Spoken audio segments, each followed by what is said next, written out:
a propriedade desse debate. E ele começa bem, porque é ambiente e cultura, não é, que está colocado. E é a relação com o ambiente, é a relação social que constrói a cultura. Né?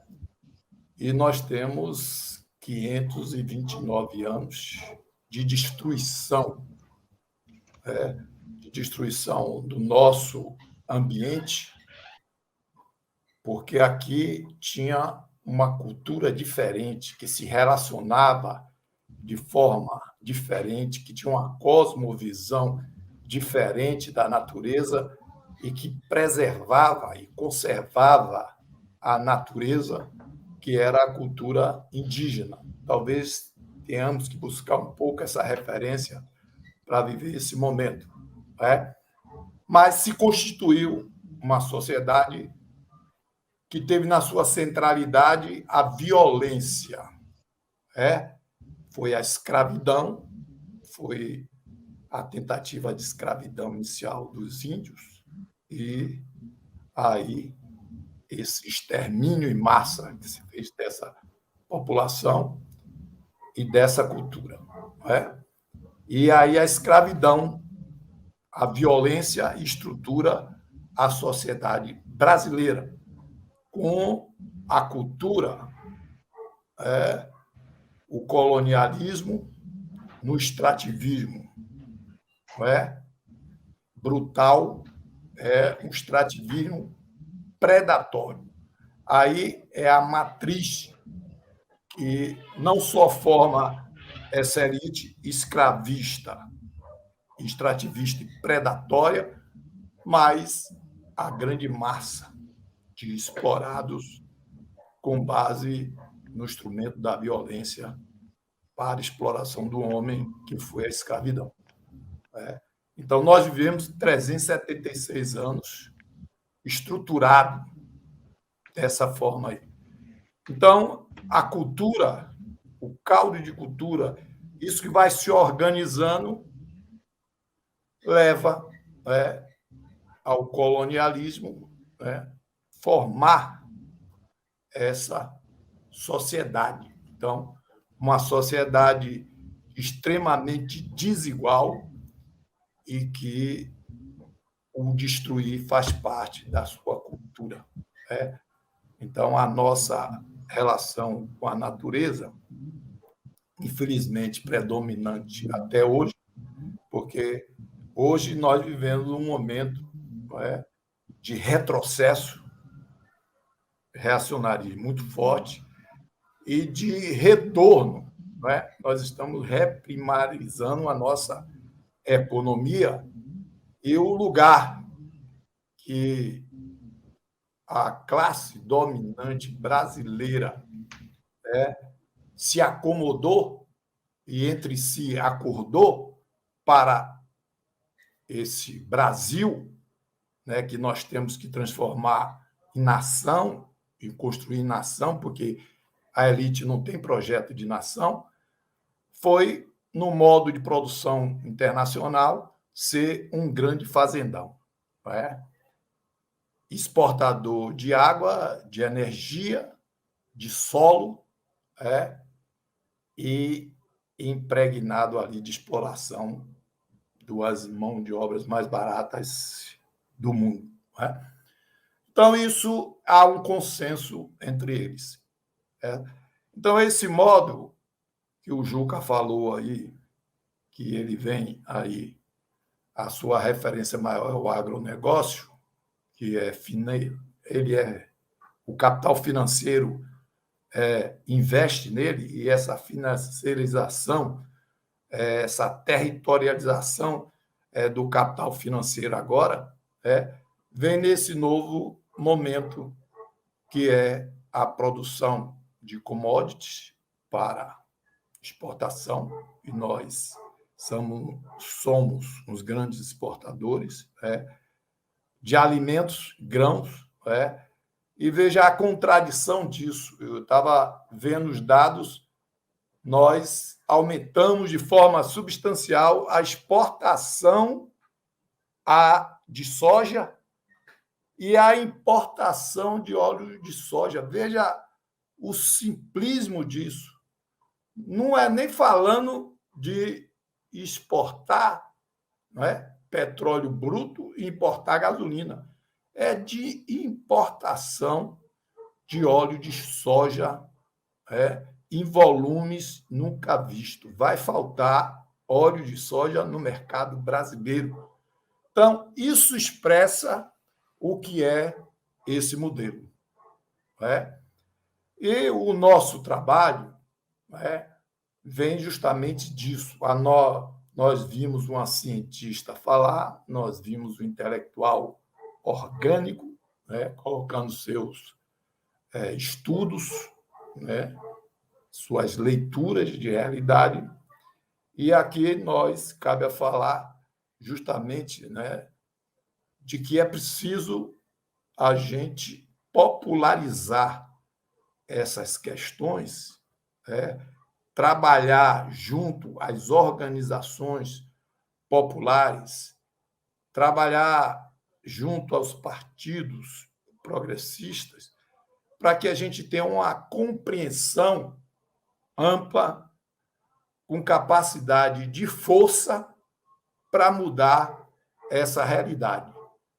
E aí esse link desse quadro internacional, desse quadro nacional que foi apresentado, como esses impactos chegam ao agricultor, ao povo pobre do campo e da cidade, aos povos originários que resistem e se mantêm vivos até então, e aos povos tradicionais. Então, eles que foram os principais zeladores. Isso é comprovado, são os territórios indígenas os mais conservados, são os territórios dos povos tradicionais. E aqui no nosso estado nós temos várias experiências. Nós temos os fundos feixos de pasto, que é o resultado dessa sabedoria da interação do homem e natureza, de construir um sistema de convivência com o semiárido, que a Juca falou da desertificação, são os efeitos das mudanças climáticas e da emergência, aí a emergência da mudança que acontece, dos impactos disso justamente sobre a maioria explorada, a maioria resultado dessa sociedade mais desigual do mundo. Então, ao desertificar, o impacto maior vai ser justamente no nosso estado, uma área imensa. Nós já temos várias áreas quase chegando ao grau de irreversibilidade diversificada. Isso vai alterar todo o modo de produção, e restrições violentas. Então, nós vamos ter migrações por conta das mudanças climáticas. Para onde vai essa gente? Nós temos também a expulsão dessas populações, e hoje a Bahia está sendo apresentada como a região do semiárido, e o bom é a mineração. E os impactos da mineração, os impactos ambientais, os impactos do ponto de vista da injustiça ambiental, porque atinge em cheio justamente as populações mais pobres, com os impactos mais rigorosos que tem uma atividade econômica, que é a mineração. Então, a Bahia vive essa realidade. As grandes fazendas de placas solares, as torres eólicas, isso que nós debatimos, a necessidade de termos energias limpas, mas que vem impactando e muito. Nós precisamos regulamentar, nós precisamos garantir o direito dos povos tradicionais. e a questão, justamente, da injustiça que se materializa por conta da forma que chega. Então, nós temos percorrido muito esse Estado, porque nós temos uma frente parlamentar que nós criamos. Eu sou presidente da Comissão de Constituição e Justiça atualmente, mas essa frente foi um instrumento de luta que nos desse a possibilidade de somar parlamentares, a sociedade organizada, a universidade, as entidades de sistema de justiça que participam delas, e são muitas com uma contribuição importante, os movimentos ambientalistas, os movimentos populares, os movimentos de luta pela terra. Então, isso criou uma possibilidade de participação social. Isso potencializou a nossa ação. Ali, até os projetos de leis que nós encaminhamos foram oriundos, sugeridos por essa frente. Então, está no seu estatuto que é permitido falar, é permitido encaminhar, tanto parlamentares quanto deputados, que é diferente da comissão regimental, porque a comissão regimental só pode falar deputado, só pode encaminhar, só pode votar deputado. Se você quiser, você vai lá olhar o que o deputado está falando e olhando, nem sempre você vai se agradar, mas é o que é permitido. Então, esse instrumento nos possibilitou a ter essa relação com a sociedade. E a grande demanda não foi só na formulação, porque Juca falou aí na questão dos agrotóxicos. Nós temos uma série de projetos no sentido de regulamentar o uso de veneno. Um deles é que proíbe a utilização aérea, a pulverização feita por aviões, que você não tem controle dela, certo? E nós iniciamos essa primeira formulação aqui na Bahia. O Ceará, inclusive, depois aprovou. Hoje isso está sendo debatido no Supremo Tribunal, mas isso é uma forma criminosa de pulverizar veneno, porque você contamina o solo, a água, você tem a deriva técnica em que a maioria se perde e se é levado pelas correntes de vento. Então, você tem uma série. Nós temos um projeto que aí nós temos que discutir isso, nós temos que mobilizar a sociedade, o que está na ordem do dia para conter as mudanças climáticas, que é justamente o desmatamento zero.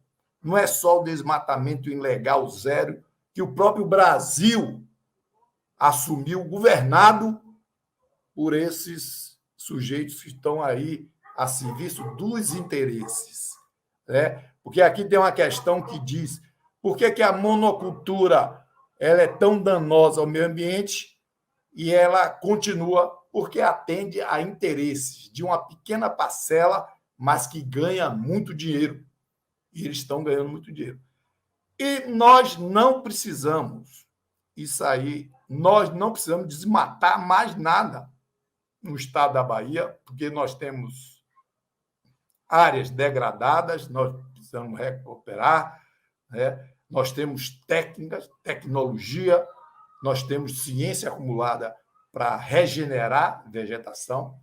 O Brasil assumiu o compromisso na COP25, em Paris, de regenerar 12 milhões de hectares de... Então, se tem um compromisso de regenerar, para que vai continuar desmatando? Para que vai continuar desertificando? Certo?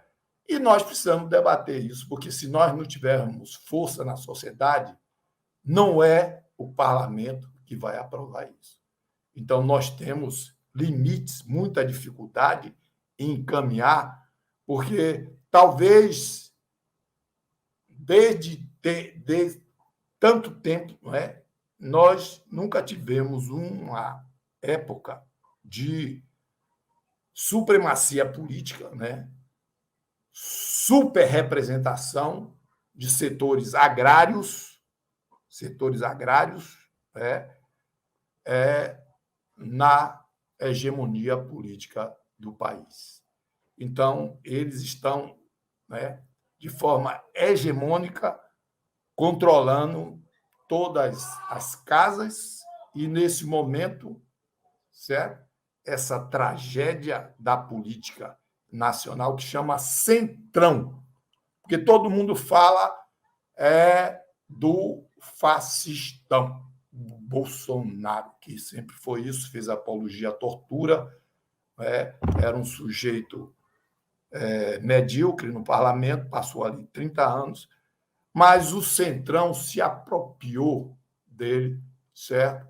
A elite econômica o alugou, e aí, nesse tempo aí, a corrida é para se aproveitar o máximo do que pode aprovar para os interesses do grande capital, para os interesses do setor agrário mais retrógrado, certo? Então, nós temos dificuldade, nós precisamos de apoio popular. Se não se altera essa correlação de força, se as pessoas não entendem essa relação direta do ambiente com os interesses econômicos, e aí Juca já falou, o sistema capitalista ele é insuficiente, ele não vai resolver o problema do meio ambiente, que, por seu paradigma, é explorar a natureza, retirar, estimular o consumo através do que seja, né? A mídia está para isso, para cada 4 dias, uma semana, criar uma nova necessidade, você correr, comprar o seu novo celular, o seu novo carro, depois descartar da forma mais irresponsável. Então, esse paradigma, de extração, de produção e de consumo, ele precisa ser alterado. Aí vem a importância da cultura, porque se a gente não altera a nossa mente colonizada, nós não vamos ter a capacidade de estabelecer outra relação, não só com a natureza, mas com as relações sociais, as relações com os próprios seres humanos. É preciso rever, é preciso de relações que a gente estabeleça uma relação ética, uma relação de valores, que entendam o que é a natureza, que entenda que nós somos parte da natureza, a complexidade de bilhões de seres vivos ali, e que a nossa relação tem que ser harmônica, a nossa forma de produção tem que ser repensada. E eu volto à situação da Bahia, onde a frente tem feito vários debates políticos, tem tentado internalizar isso na casa, tem encaminhado os projetos, mas tem sido muito demandada no sentido desses conflitos por água, que cada vez mais se agudiza nesse estado, conflitos por terra, conflitos por o que a gente chama agora grilagem verde. Nós estivemos há pouco tempo em Formosa, do Rio Preto, lá tem a cana-brava, lá tem o estrondo, mas lá tem aqueles que conservaram aquele ecossistema ali, são os gerazeiros. E o processo de grilagem se dá porque as empresas estão buscando áreas para estabelecer ali as suas reservas legais, porque a lei hoje permite fazer isso. Então, é a grilagem verde, num processo de violência muito brutal e atual, acontecendo agora. Não é? Então, a frente é isso. A frente vem sendo agora justamente, né, demandado para que a gente possa, junto a essas comunidades, também fazer essa denúncia. É preciso que a sociedade baiana, é preciso todo dê mais atenção o que se passa, porque eles estão lá, Formosa do Rio Preto, eles estão no extremo sul da Bahia, eles estão na Chapada Diamantina. E veja, a Chapada Diamantina é um santuário ecológico. Era a possibilidade de, nesse momento, de mudanças climáticas, das emergências que estão aí colocadas, o Brasil apresentar, a Bahia apresentar isso para o mundo, a preservação e a riqueza. Porque como precificar isso? Aí você tem um modelito, né? Desmata, você destrói, você o queima, e queimar hoje tem muito a ver com destruir, mas tem muito a ver com fazer grilagem também. Não ocupar, invadir terras públicas, roubar terras públicas. Então, tudo isso são coisas que nós precisamos dessa profunda aliança, porque a questão ambiental urbana está relacionada diretamente. Você não pode botar fronteiras nas questões ambientais. E veja, a Chapada é onde nasce o principal rio que nasce no semiárido, percorre todo o semiárido e vem abastecer Salvador, que é o rio Paraguaçu. Se a gente vai destruir as áreas de recarga do rio Paraguaçu, nós vamos também destruir a possibilidade da população de Salvador de se abastecer, porque os mananciais aqui, veja, nós estamos na beira do mar, chove todo dia e chove muito, mas nós estamos sendo abastecidos por área que vem do semiárido. Então, nós não podemos destruir essas áreas de recarga. Aí nós estivemos há pouco tempo numa comunidade em Piatã, uma impactada pela mineração, e a mineração, aí vem a explosão, você nem dormir direito pode, porque tem explosão, para poder ali implodir, ali rachar as rochas. Você tem a poeira, você tem as carretas, você tem a contaminação da água, a contaminação do sol. E você tem a comunidade que está ali, aí você vai ver o impacto sobre isso. E eu passei lá a mão no plantio, nas hortaliças, a folha de alface estava ali, de pó de ferro, certo? Vários poços já tinham sido abandonados porque está com a água contaminada. Então, no mínimo, nós temos que ter medidas compensatórias. Então, a questão ambiental ela está nesse contexto da desigualdade que é a sociedade brasileira. Aí Juca falou da uniformidade da sociedade alemã, mas nós somos a sociedade mais plural. Nós somos, não é isso? Mais plural. Essa diversidade ela tem que ser preservada. A diversidade biológica, a diversidade étnica, a diversidade do nosso povo. E agora, do lado cultural, você vê o que é essa tentativa, e aí a política passou a ser a política de guerra, eles, na sanha de destruir a cultura desse povo, no sentido de destruir a sua capacidade de resistência. Assim se fez na FUNAI, a FUNAI foi destruída, assim se foi na Fundação Palmares, E ali, no seminário, eu vi a Juca falar da forma mais cruel, porque se colocou um negro que se autodenominou o Coronel Brilhante Ustra, um torturador. Ele disse que era um torturador black. Isso é de uma perversidade. E aí, isso é pensado, isso é organizado, porque ao se apagar a memória, a cultura desses povos, nós destruímos a sua identidade, a sua capacidade de resistir. E a questão indígena é uma questão de todos nós.